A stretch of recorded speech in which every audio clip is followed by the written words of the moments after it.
مشاهدي قناة باستارز، أسعد الله أوقاتكم أينما كنتم.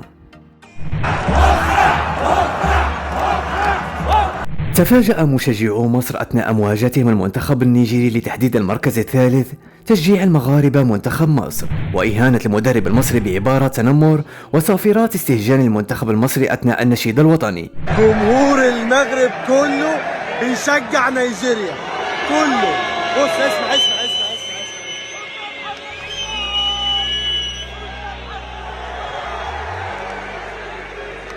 كل الاستاد بيشجع نيجيريا قولا واحدا. كله بيشجع نيجيريا.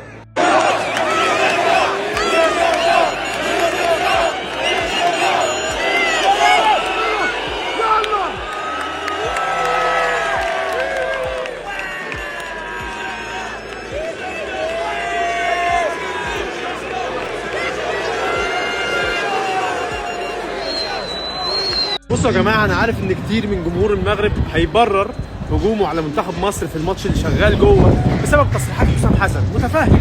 متفهم الجزئيه، ولكن بصراحه مش متفهم ان في جزء من المبالغه شويه حاصل او شويتين، انه يحصل تصفير على منتخب مصر 24 ساعه، ويحصل تصفير على حسام حسن كل ما تيجي اللقطه عليه، ويحصل تصفير على النشيد الوطني المصري.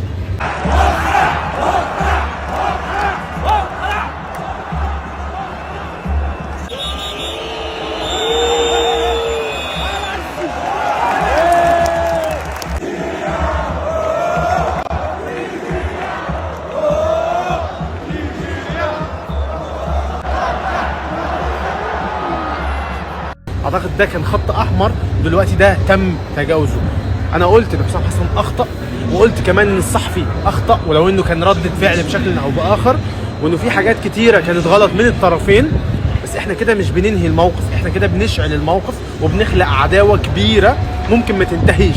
التصفير على النشيد الوطني المصري والمبالغه في حضور المباراه في كازابلانكا فقط من اجل تشجيع ومسانده نيجيريا مبالغ فيه جدا جدا جدا، ومحدش يزعل مني صراحه. انتوا عارفين اني بحب شعب المغرب ومبسوط في المغرب ومبسوط من الناس في اهل المغرب اللي كلهم شالونا فوق راسهم، بس بتكلم على الجزئيه دي تحديدا.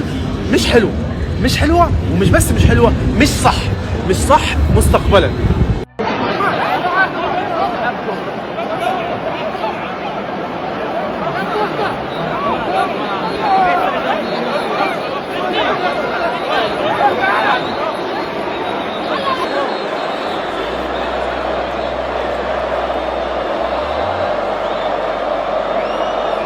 وتشجيعا لنا اضغطوا على زر الإعجاب واشتركوا في باستارز على مواقع التواصل الاجتماعي فيسبوك، تيك توك، انستغرام.